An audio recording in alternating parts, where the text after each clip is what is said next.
नमस्कार। हम लोग गीता और ज्ञानेश्वरी देख रहे हैं। आज 11वां श्लोक, तीसरा अध्याय। देवान भावयतानि ते देवा भावयन्तु हा परस्परम भावयन्तः श्रेय परमवाप्स्यत। कि ब्रह्मदेव जो बता रहे थे तो उसके बारे में वो एक्सटेंशन करके श्री कृष्ण और ज्ञानेश्वर महाराज बता रहे हैं कि अपना स्वधर्म करके आप सबको खुश कर सकते हैं, आपकी समृद्धि हो सकते हैं और सारे मिलकर रहेंगे तो सबकी अभिवृद्धि और कल्याण भी होगा। ओके। और दुष्टान भोगान ही वो देवा दास्यन्ते यज्ञ भावितः तैर्दत्तान प्रदायेभ्यो यो भुंक्ते स्तेन एव साम। उस धीरे बोलने में थोड़ा सा ये होता है कभी कभी। ठीक है। तो इसमें बता रहे हैं कि यज्ञ से सारे देव संतुष्ट होते हैं, उनको हम लोग भोग लगाते हैं, प्रसाद उनको चढ़ाते हैं और उसके बाद में वो भगवान खुश हो जाने के बाद में जो प्रसाद है हम लोग खाते हैं तो वो ठीक है। लेकिन भगवान को न चढ़ा के हम लोग डायरेक्ट ही अपना खा लेंगे तो उसको चोरी कहते हैं, ऐसा भी उन्होंने कहा है। ठीक है।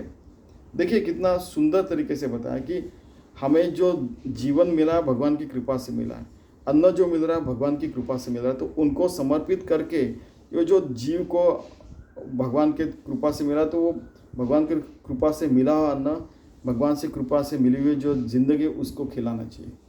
देखिए कितना सुंदर बताया है। ठीक है क्या? श्री कृष्ण जी ने भी और अभी ज्ञानेश्वर महाराज और उसमें अमृत घोल रहे। देखिए, जे येणेकरी समजता परितोषी होईल देवता मग ते तुम्हा इप्सिता अर्थात देती। आप अगर स्वधर्म करते हैं तो आपको इप्सित ध्येय प्राप्त होगा। या सधर्म पूजा पूजिता देवता गणा समजता योगक्षेम निश्चिता करीते तुमचा। तो आपको ऐसा स्वधर्म अगर वर्क इज वर्शिप, कर्म ही पूजा ऐसा आप करेंगे, देवतागण तो खुश होंगे और वो योगक्षेम, योग यानी युजुंजति योगा, हम भगवान से एक रूप होकर सारे कार्य करने लगेंगे तो अपना क्षेम यानी हर रोज की जिंदगी भी अच्छी करेंगे वो भगवान। तुम्हें देवांते भजाल देव तुम्हा तुष्टतील ऐसे परस्पर घड़ प्रीति जेत। आप भगवान को पूज रहे हैं, भगवान आपको पूज रहा है, आपकी सारी इच्छाएं पूरी करेगा क्योंकि एक दूसरे के में प्रेम है, एक दूसरे के अंदर यानी विश्वास है। ते तो तुम्ही जे करू म्हणाल ते आपैसे सिद्धी जायला वांछित ही पुरेला मानसींसे। कभी कभी तो ऐसे ही होगा कि आपके मन में जो इच्छा है कि नहीं पूरी सृष्टि को खाना मिलना चाहिए, सबका भला होना चाहिए, तो वो करेगा। आप खुद के लिए मारेंगे तो खत्म। ठीक है। वाचा सिद्धि पावाला अध्यापक होवा म्हणिपे तुमते मागतीला महारिद्धि। आपको आपकी रिद्धि सिद्धि भी दास्य होगी, वाचा सिद्धि में ये बहुत सारी चीज़ें, आप अध्यापक भी बन सकोगे, बहुत कुछ कर सकोगे आप। लेकिन वो दूसरों के लिए करना चाहिए, स्वार्थी होके नहीं।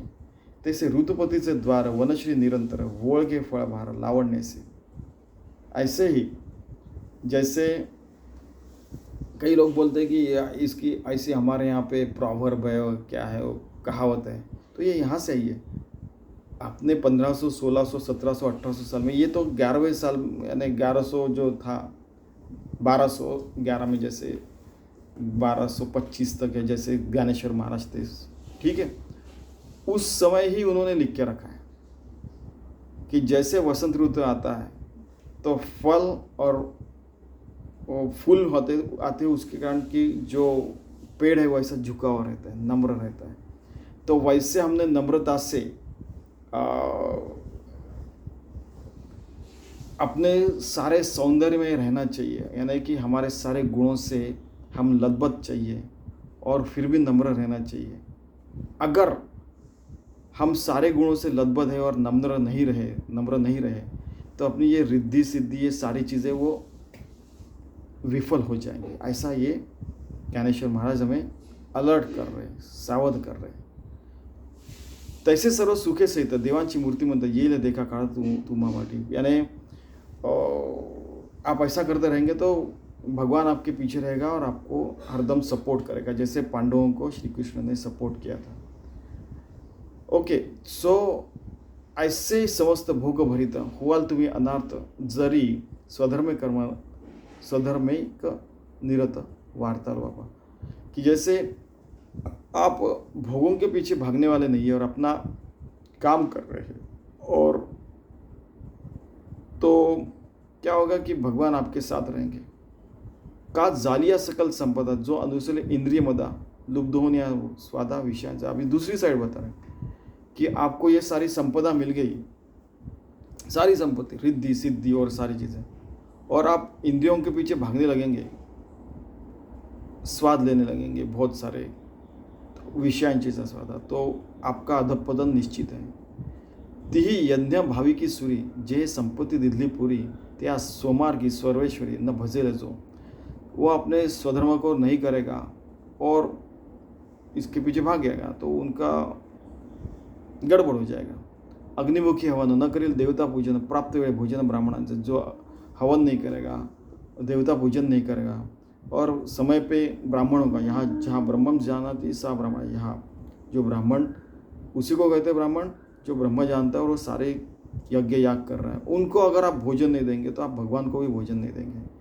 विमुख होईल गुरुभक्ती आदरू न करेल अतिथि संतोष नहीं दिल न्याती आपले, आपकी गुरुभक्ति से आप विमुख हो जाओगे, अतिथि की आप पूजा नहीं करेंगे तो आपको संतोष नहीं मिलेगा, और अतिथि देवो भव आपको पता है।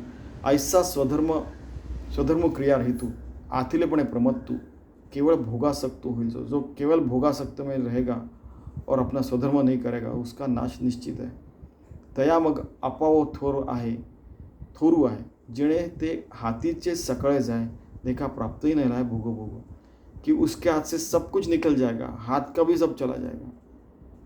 ठीक है, जैसे गतायुषी शरीरी चैतन्य वासू न करी का निदैवाच्या घरी न राहे लक्ष्मी, कि आप अपना स्वधर्म कर्म नहीं करेंगे तो आपके यहाँ से लक्ष्मी चली जाएगी, और आप स्वधर्म नहीं कर रहे तो आपका शरीर प्राण के बिना है ऐसे सोचा जाएगा, समझा जाएगा।